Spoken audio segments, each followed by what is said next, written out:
Srimad Bhagavatam 11.752 Nati sneha prasango va kartavya kvapi kenachit kurvan vindeta santapam kapota iva dinadhi.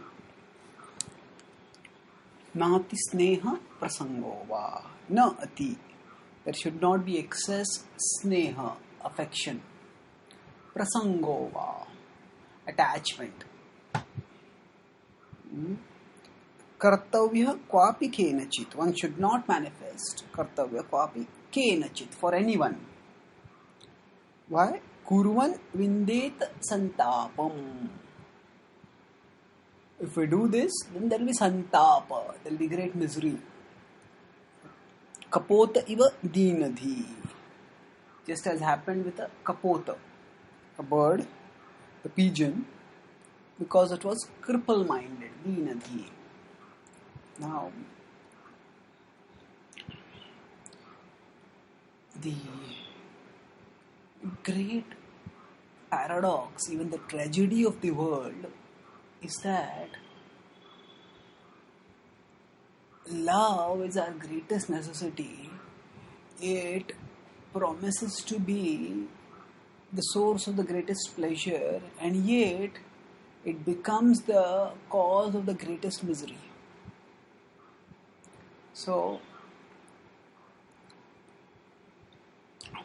the movies, the novels, the media often depict love, especially romantic love, and they glamorize it incessantly. And the theme of HEA, happily ever after, predominate many stories, most such romanticized depictions. And yet, real life involves very few occasions where there are such a deep, intimate, sweet relationships. And even when there are such relationships, those relationships end in frustration and misery, inevitably, at least when there is separation due to death. And sometimes even before, when the partner is not able to live up to one's expectations, or turns out to be quite a different person from what one had dreamt to be. Now,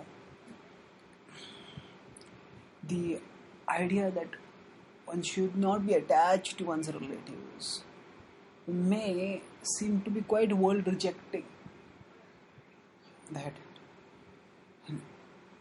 if it is these relationships that bring happiness, and yet if we reject those relationships, then what is left for happiness? What is the purpose of living? The point here is very significant. Ati sneha, excessive attachment, excessive affection. It is not that one should not be affectionate. Not that in the name of being spiritual, one has to be completely dry and cold towards one's relatives and family members. Excessive attachment means where our relationships with others consumes our consciousness so much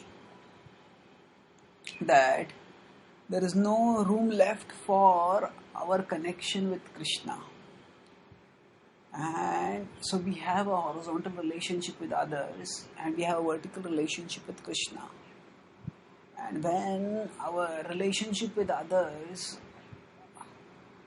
becomes so emotionally consuming that we can't think of Krishna at all. We may think, but it is largely in utilitarian terms. We can't really devote ourselves to Krishna. Then that sets us up eventually for great misery. Because firstly, we deprive ourselves of the solace and shelter and strength that comes from a satisfying relationship with Krishna, from a deep, emotionally fulfilling relationship with Krishna. When that is not there, there is a spiritual void at our core. That is a weakness that makes us vulnerable to being tossed by material ups and downs. And when such a material tragedy befalls us, say when a loved one passes away, or in some other way material relationships get terminated or distorted, then we are left shelterless. We gave up the shelter of Krishna for worldly relationships, and then we find the worldly relationships no longer give us shelter. So we are left, as they say, na ghar ka na ghat ka. Neither with spiritual shelter, not with any worldly shelter. So the solution to this is to deepen our understanding of the nature of life and the purpose of life. The nature of life is, when we recognize that things are temporary, everything is temporary, all our relationships will also be temporary, then we don't let ourselves get too obsessed by those relationships. And when we understand that Krishna is eternal,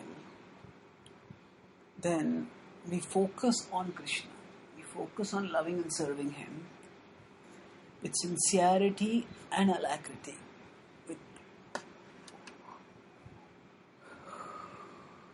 And that deep devotional connection strengthens us so that we can actually deepen our relationships with others too. So when there is not excessive attachment, then when there is not excessive affection, then there can be real affection. Because we are rooted firmly in Krishna, and then we can actually do good to others in our relationships with them. Otherwise, we just stay buffeted by our moods, their moods, our whims, their whims, and we can neither deepen that relationship nor deepen our relationship with Krishna. But instead, by putting Krishna first, we prepare for ourselves a shelter that will protect us even when material relationships are devastated. And not only that, that shelter strengthens us so that we can even improve our worldly relationships and become deeper connected with Krishna and better connected with others also. So the tragedy of excessive attachment will be depicted in the story of the Kapota, the pigeon, that will be narrated in future. But in general, the path of bhakti is not a path of dry renunciation, but of devotional connection with Krishna and a devotional connection with our loved ones also. Thank you.